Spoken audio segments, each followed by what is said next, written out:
Canada is on the verge of finalizing a major defense deal that could significantly alter the country's military landscape. The Canadian government is preparing to acquire HIMARS, High Mobility Artillery Rocket System, multiple rocket launcher systems from the United States as part of its long-range precision strike project, aimed at modernizing its defense capabilities. This acquisition, made through the U.S. Foreign Military Sales (FMS) program, will involve the purchase of essential military equipment to enhance Canada's artillery capabilities. The HIMARS system, known for its mobility and precision, is designed to provide powerful and accurate fire support on the battlefield.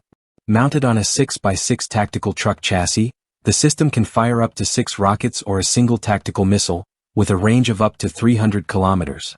This cutting-edge technology is pivotal in modern artillery strategies, offering the ability to reposition swiftly after firing, thus minimizing vulnerability to counterattacks.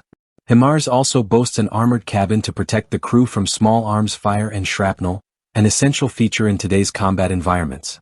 The total budget for this acquisition is a significant $5 billion, which will cover the procurement of the launchers, ammunition, fire control systems, and necessary spare parts. While the purchase is seen as a vital step towards enhancing Canada's defense, it has sparked debate regarding the nation's growing reliance on U.S. military technology. Critics argue that this move could undermine Canada's defense sovereignty by increasing dependence on the United States for crucial military assets. Despite growing concerns, Canada continues to allocate a substantial portion of its defense budget to U.S. contractors. In recent years, Canada's defense spending has seen considerable investment in U.S. companies, including a $30 billion commitment in 2023 alone.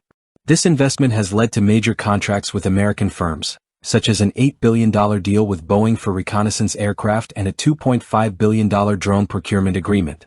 While these purchases help modernize Canada's military, they also reinforce the U.S.'s dominant role in equipping the Canadian Armed Forces. The HIMARS acquisition, therefore, must be viewed within the broader context of Canada's long-standing defense relationship with the U.S. Despite occasional tensions such as the recent trade disputes over tariffs, the U.S. remains Canada's primary defense partner. The Canadian military relies heavily on American technology, including advanced systems like the F-35 fighter jets and newly commissioned warships, which are equipped with U.S.-controlled technologies. This reliance places Canada in a delicate position, as the operational capabilities of these systems are contingent on the U.S. for maintenance and updates. The growing dependence on U.S. military technology raises critical questions about Canada's autonomy in defense matters.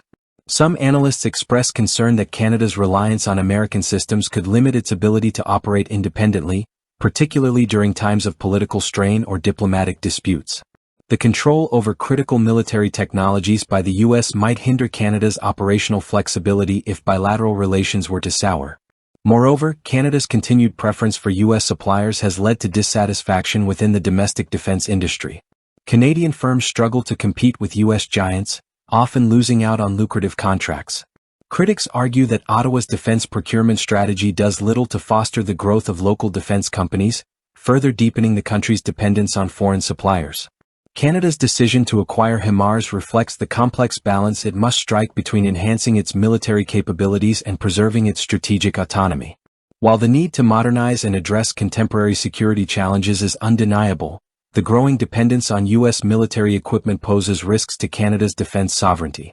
As military and political landscapes evolve, Canada will need to carefully navigate its relationship with the U.S. to ensure that it maintains not only a capable defense force but also a degree of independence in its defense policy. Ultimately, the HIMARS deal is more than just a technological upgrade, it's a reflection of the intricate ties between Canada and the United States. Whether this acquisition will strengthen Canada's position or deepen its reliance on its southern neighbor remains to be seen. What is clear is that Canada's defense strategy will continue to be shaped by the complex realities of global security and international diplomacy.